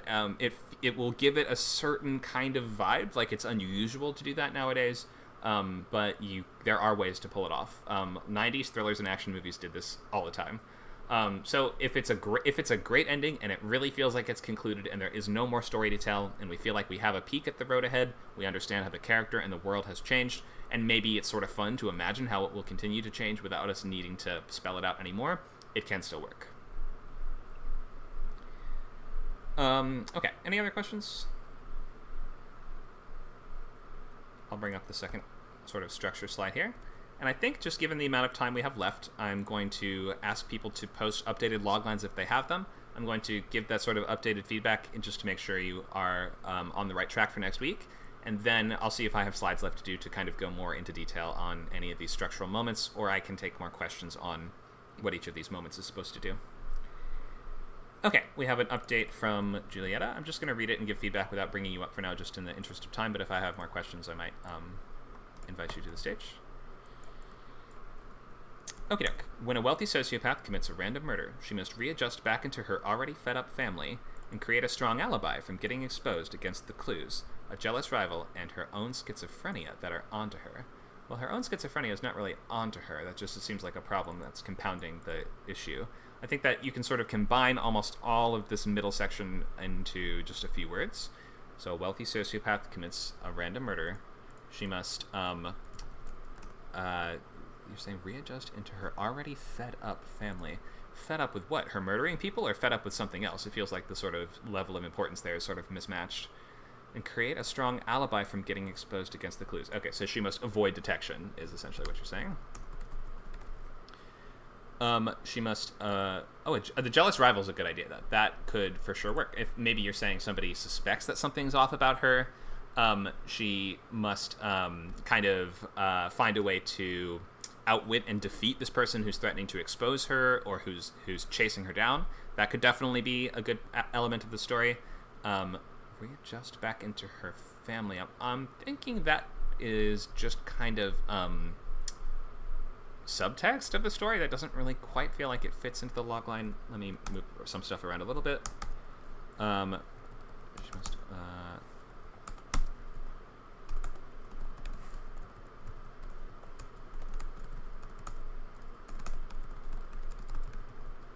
expose her, something like this.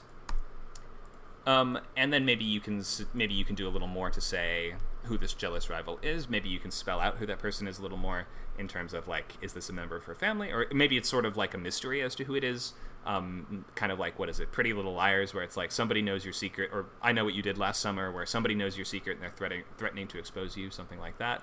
Her own schizophrenia, I would say she must outwit a jealous rival threatening to expose her, or she must like overcome her own schizophrenic paranoia and a jealous rival threatening to expose her. Something like that might just kind of be a working version of this. You don't have to use exactly this, but this is just like a simplified version of that logline. So feel free to use what you want from that, and you can adjust that however you'd like, and just try to pare this down. If you're using more words to explain something that we already kind of get, then it's just words that you could use on something else. Okay, let's look at any other revised loglines that you guys have.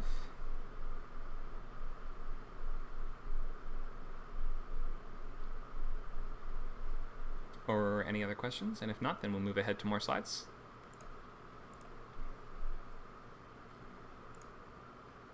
Zach has a question. Go ahead, Zach. I can bring you up on stage, or you can just type it out. Hello. Hello. Sorry. Hello. You okay? Yeah. Sorry, I was like mid apple juice there. I got you. No problem. What's So I'm just working on my logline, and I worked on it previously. But the question I have is more of a semantics question more than anything else, because obviously I'm writing for an American and a British audience at the same time. Okay. The wording I currently have, or the little phrase I currently have, is loaned to him. So a gang gives a criminal a loan, but it's not really a loan; it's an advance. But whether using the word advanced to him means the same as loan to him, to somebody who doesn't realize we're talking about money. I mean, we use the phrase advance in terms of like publishing. In the publishing industry, you get an advance on a book before you, when you sign a deal with a publisher, they pay you money right off the bat. That's almost like a loan. It has some things in common with a loan. You don't have to actually pay it back, though, is the thing. I would just use the word loan if you're writing for an American audience. We wouldn't really know what you mean. Oh, that's fine. That's a little bit what it was. Okay, that's the whole question. Great. I hope that helps. Just semantics, really semantic. Mm-hmm. Thank you for the question. Thank you. Mm-hmm. So yeah, the tricky thing when you're writing, if you're trying to write for both, for different language markets that speak the same language, you do have to do exactly what Zach has done here and try to find words that mean the same in both, because some things just don't mean the same. Like, and they say hire to mean rent in UK. We don't say like, I'm going to hire a tent or I'm going to hire camping gear for the weekend. We just don't say that. We would say we rent it, stuff like that. Thousands of pounds advanced to him. I would understand what that means basically, but I think loaned is probably still a better choice for this. Okay, so we have the poll in the chat again. If anybody plans to sign up or is thinking of signing up, you can let us know what you plan to do by clicking those little blue numbers there. If you have other questions, then of course we'll take them. Okay, so if no one else has revised loglines, then I'll move ahead into other slides. Here's a question in the chat. Are we going to get into beats today, and what's the homework for next week? So we've been talking beats all day. These are the different beats. These are the structural beats. They are intro, catalyst, triangle locks, break into two, premise scenes, midpoint, escalation, all is lost. So when you are writing out your outline, I'm going to show you an example of what this could look like, and how this document is probably going to be organized. So let's bring up an old document of mine. I'm starting out with just the sketchbook, which if you've not already made a sketchbook, you're just starting for this class, you should start your sketchbook today, which is going to be just a blank Google document where you're going to keep all the research and ideas for the movie in one place, and you can write out early versions of your story beats or things like that in the sketchbook and continue working on that. Keep filling it out all throughout the writing process. Taylor says we didn't go over what scripts we read this week. That's true. We had so many log lines at the beginning to check in with. In the interest of time, I didn't have a moment to ask everybody about the script you read. But most weeks I will ask about what have you been reading? What have you been enjoying in terms of scripts? And it's not a quiz. You just say, what did I like, notice, or learn? So Taylor, I'm going to ask you about 2 scripts next time. Taylor just got himself extra homework. Look at that. Okay, so let's look at a set of story beats. So story beat summary usually is going to be about 3 total pages for me. Whoa, my headings are all messed up here. That's okay. Okay, here's my story beat summary for this movie that I wrote like 2 years ago now. The Knowledge, which is a car chase action movie set in London. So you can see we start with intro, and I've written out not only the structural beat, I've also included the page numbers. You don't have to do this now if you don't want to. We'll worry more about page numbers later, but if this is useful, you can write this on there. So our intro, just a couple scenes with bullet points next to them. You can see that each bullet point denotes a new scene, so you should be deciding what is a scene. And basically what happens in that scene, you need to just decide who's the main character, what are they attempting to do, what's standing in the way, what tactics do they use to overcome it, kind of basic questions like that. You don't have to use a ton of detail. You can use a bit of shorthand. You can use the just like really simple versions of these scenes. You don't have to go really in depth on this. But a couple things. So often we will see some mistakes in story beats, which are people stacking up a bunch of beats under a moment that should be just one single moment. And that is going to be, catalyst should be just one thing happening. A catalyst is not a series of incidents. It's one incident. Everything after that then becomes Triangle Lux, or perhaps needs to be moved up into intro. Catalyst is just one thing happening. Other beats that are only one single bullet point. Act breaks, so break into 2. Fun and games should be your biggest, premise scenes should be your biggest, most substantial sections. So there need to be like 1, 2, 3, 4, 5, 6, like 8, 9, 10 scenes in this section here. Midpoint is just one single thing happening. Bad guys close in, otherwise known as escalation, is a sequence. So that's like 1, 2, 3, 4, 5. There's not like a right number of scenes here, but just I'm trying to point out which ones of these are groups of scenes, otherwise known as a sequence, and which one is just one single thing happening. All is Lost is just one single thing happening. Break into 3 is just one single thing happening. Finale is a bunch of stuff, and epilogue or denouement can be a couple things. So, hope that's clear. I'm just going to recap that one more time. Moments that are just a single bullet point. Catalyst, act breaks, midpoint. All is Lost. Okay. Hope that's clear to everybody, and this is what it should sort of look like. You see how I've layered out each of the different sections and just written out what happens in the whole movie. Tried to keep this to be about 3 to 5 pages maybe total. If it's a little less or a little more, that's okay. And you're going to try to finish this by next week?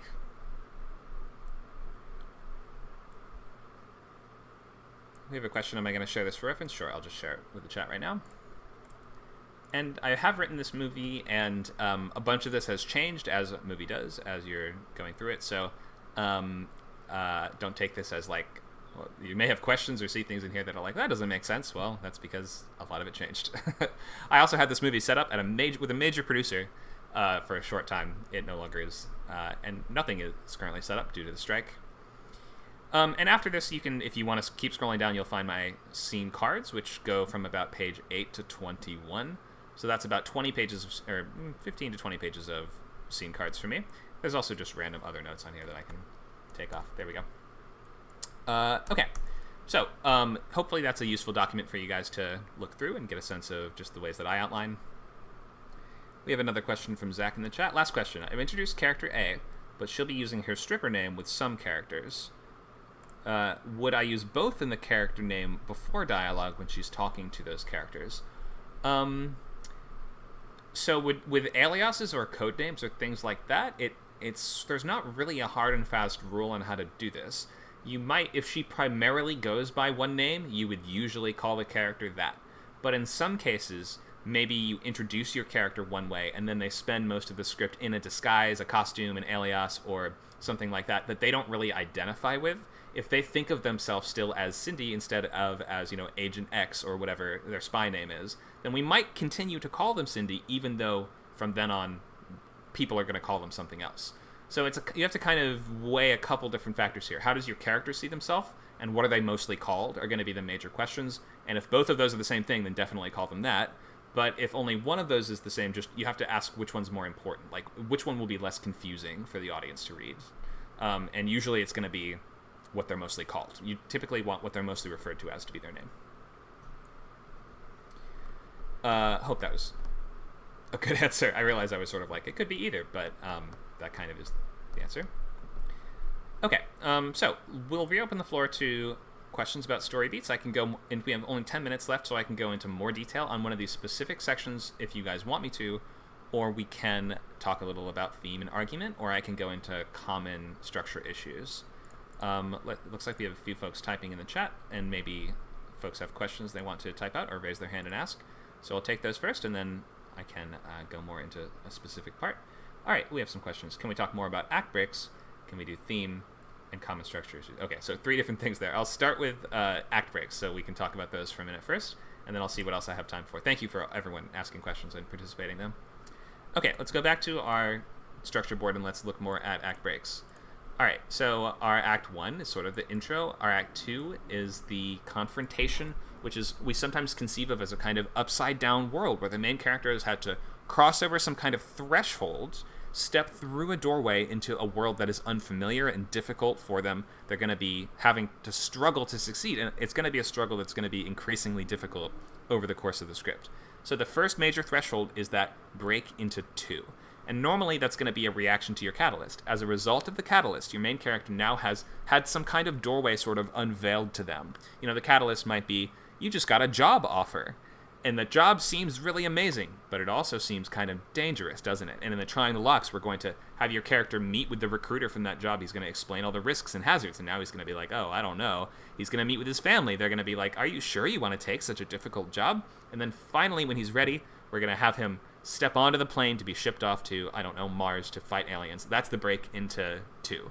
So it's going to be one really clear moment that shows your character accepting the journey that they are going to go on, and they are actively deciding to move through that doorway. So that we have to have that shot of the character stepping onto the plane, or turning a key in a lock, or tying on their tie as they get ready to go to work. Think of a small visual moment that can stand in for, okay, the character has accepted this journey and they're now committing to it. And from here, there's really no going back. Okay, so that's a break into 2. Your break into 3 is a bit different. So this is one where your character is at their lowest point. They have sort of been beaten down and kicked on the ground, and all is lost in the pit of despair. And the sort of lesson that they have been struggling to learn or refusing to learn has been challenged again and again and again in their mind, until finally this break into 3 moment is when they're going to have to maybe change as a person, if they're going to change. They're either going to make a big change, or they're going to double down on who they used to be in a negative arc. If you have a story of a person just getting worse and worse, you can do a negative arc too, but then this is maybe an opportunity for them to change, that they decline. They then turn it down and decide, no, I'm going to be even worse than before. So whether it's a positive or a negative arc, that break into 3 is where they sort of become the final version of themselves.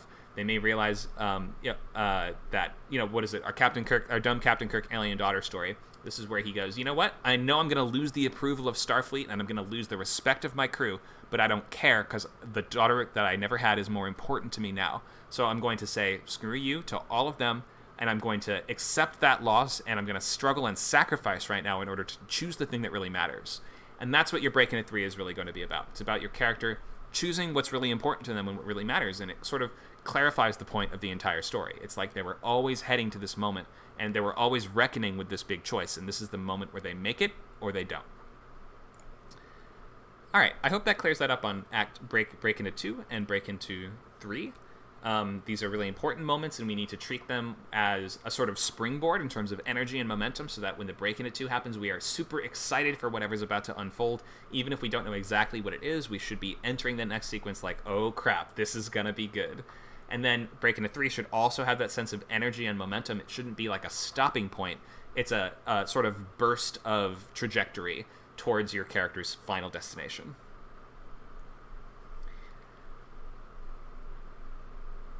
Okay, and here's a question in the chat. Are those the same as the end, beginning to the build, middle build? I'm not sure what that means or what you're referring to. Maybe you're using a term that I've not heard before in structural narrative stuff.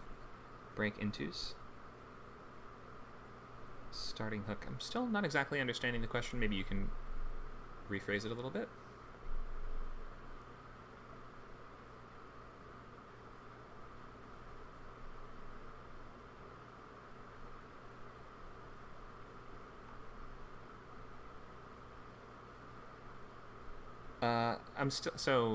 I'm not understanding what Anna is asking. You can feel free to raise a hand and ask your question if you want.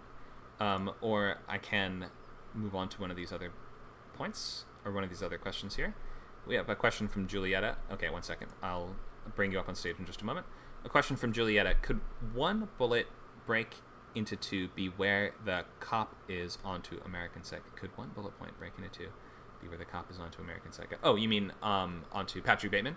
Yeah, so I don't remember exactly how that movie goes, and it's a little different than the book, but I'm just going to give you an example. It might be our act. I'm going to pitch you American Psycho just as I remember it. Act 1, we meet this kind of really vain businessman who is really full of himself. He takes really good care of himself. He's very fastidious with his skincare routine. We get the sense that he's a really controlling person, and we see little cracks in his persona that something's very wrong with him. Until finally, our catalyst, he murders somebody for the first time. And our trying the lock sequence might be, now he's like, okay, how am I going to get away with this? Did I get away with this okay? I clean up the murder scene as best I can. I readjust to my normal life, and I see, okay, things are back to normal. I think I'm good. I think I'm back to my normal routine. And yeah, the break into two might be then a detective arrives, and he's like, oh crap, now I have to exit my comfort zone and enter this upside-down world of Act 2, where now I have to struggle in order to avoid getting caught. So yeah, that might be how that plays out. Okay, let's get Erner up to ask his question. Hi, hey. Hi. I was just typing. So my question was, sorry for the weird phrasing. So let's say that we talked about Harry Met Sally, and we talked about Psycho. So the break into 2 and the break into 3. As far as I understand, the stories has like 3 general parts, like the promise, the beginning, the setup, and it seems to me that it's about the same period that like before break into 2. If I'm not sure if you're familiar with the term or it's generally used. I heard that's called the promise or the beginning hook. Okay, sure. I haven't heard that before, but I get what you mean. So the idea is that the setup before, as you said, that something happening, the catalyst, and they're trying the locks, and that they commit to the adventure, right? That's the kind of the break into 2. Okay. Right. So, for example, Harry Met Sally, I think that's the scene when they meet in the bookstore and they start a conversation as friends. And before that, they just hate each other's guts. Mm-hmm. So I'm curious, what do you think? What was the trigger besides they just happened to meet like 3 times? And once they started a conversation. So I haven't seen that movie in many years, so I actually couldn't tell you, unfortunately. I could do a different story if that would be easier. From the top of my head, the only reason why I'm asking that because you said that so why the characters want to be with each other in a romance story, and they just don't. And I try to figure out what do you think the difference could be. As you said that my character like the same level of connection, which I think I understand what you are saying, and I'm trying to figure out how can I turn that not enough to something which is enough to start the adventure, like they did. Mm-hmm. But I don't understand why they did. I don't understand why they did start the relationship just because they met so many times and they started the conversation the first time and they already hit it off. It doesn't feel enough based on the feedback of you gave me. So I can't speak to When Harry Met Sally just because I don't know the beats or I don't know the story. I can say that normally the way a relationship arc works is you have two people that are missing something in their lives. They may not know that they're missing it, but ultimately they have something that they need to gain from a relationship, and maybe we set up that they have some complementary traits. As we meet them separately, we may see that they I don't know, they have the same interests or something like that. That means that they would be good together. Or maybe they're both with bad partners and we're like, okay, they need to lose that partner and get with somebody that is worthy of them. And then the way that the progression goes is they're forced to be together to begin with. So I think in Harry Met Sally, they go on a car trip together and they hate each other to start, something like that. And Yes. they drive each other crazy. And then because they do have little things that they appreciate about the other one, over time, because they're forced to be together and work towards some common goal, or they're forced in the same physical location together, something like that, they are forced to kind of see what the other one offers and reluctantly start to work together. And they will start to see that the other person offers something that I don't have. And although they're fighting against it, they're going to be drawn closer and closer. So that's how that kind of like first act to second act transition of, I think, this type of story normally goes. Exactly. That's so. Yeah, you said that you don't so you don't remember the story that well, and I watched it recently. So I don't see that point where they are forced. So they are in New York, but they are in New York for like 10 years almost. I'm not sure. So a lot of time, for years, avoiding each other. Not avoiding, but not meeting each other. So they are absolutely not forced in any way to get together. So that scene, when they actually start to have a conversation, like, I don't know, 10 years later, that's when they kind of have a good conversation and they start a friendship. So that's how their romance starts, I would say. That's where they go into an adventure to be friends, because they already agreed that they're not going to be more than friends, because they just, cannot as they see each other. They had the conflict you mentioned, right? They are completely different, order and chaos. Okay. Yeah. So just I have no idea about Harry Met Sally. Oh, okay. That's fair enough. Thank how you. it pertains. Yeah, to it's your all story. right. Yeah. Just move on to other guys, because I don't want to waste time. Thank you very much, by the way. Thank you That's very okay. much. Sure. Yeah. For trying it. Yeah. Some genres, some stories, I'm just less familiar with, so can't exactly speak to how it might pertain to somebody's project. All I can do is sort of give you the structure that we do have and that I do know well. Becky's heading out to her group. Thanks, Becky. So looks like we are at the end of our time. So if anyone else has any last questions, we have a question. Could you link to the document? Yeah, okay. Nacho's done that just below. Let's see. Are there any other last questions? Julietta's heading out. Thank you, Julietta. Joya has a suggestion about Harry and Sally there. Maybe that's the answer to the question before. So we're at the end of our class. Hopefully this has been helpful in just getting you guys on track. So for next week, the goal is to finish those story beats and also to read a complete script. So a complete pro feature script, ideally from the Blacklist, which you can get access to by just typing !Blacklist here in the chat. And we will be able to help you guys get access to those. And try to just read it, pay attention. Maybe if you're feeling adventurous and you feel like doing some extra homework, maybe print out the script or write on your stylus on your tablet or whatever and just mark out the structural beats of the script as you read it. Or maybe you could watch a movie and write them down and just use the minutes on the play time as kind of an estimate of what the page would be. So it's like 15 minutes, well, page 15. You can sort of imagine that might be the case. Joya read 3 scripts for this week. Way to go, Joya. Keep it up. So keep reading. Every week we should be reading 1 to 3 scripts. Just pay attention to things you like, notice, and learn. You don't have to love every script that you read, and you're going to find some that you don't love, but you should at least try your best to read them through to the end, and you can still learn and notice things and gain something from the scripts that you don't think are masterpieces. Not everything's a masterpiece, and the majority of things are not masterpieces. Okay, so next time, finish those story beats, read a script, and be ready to just answer basic questions about it. What did you read? What did you notice? What did you learn? Stuff like that. And next week we'll start on expanding these story beats into scene cards, which are going to be a full paragraph for every single scene in the entire movie, to make that really comprehensive roadmap and plan, so that within 2 weeks from today you'll be ready to start those pages. Okay, that is our time for today. Thank you guys so much for coming by this boot camp. We hope to see you more for additional classes. You can sign up, scriptcamp.net/membership, and you can get access to everything we do here in the free trial, 2 weeks of every lab, every boot camp, and access to other things like the video library, exclusive chat channels, and really over 100 hours of events per month. So we hope to see you guys back soon for your next script camp class or event. Have a great week writing.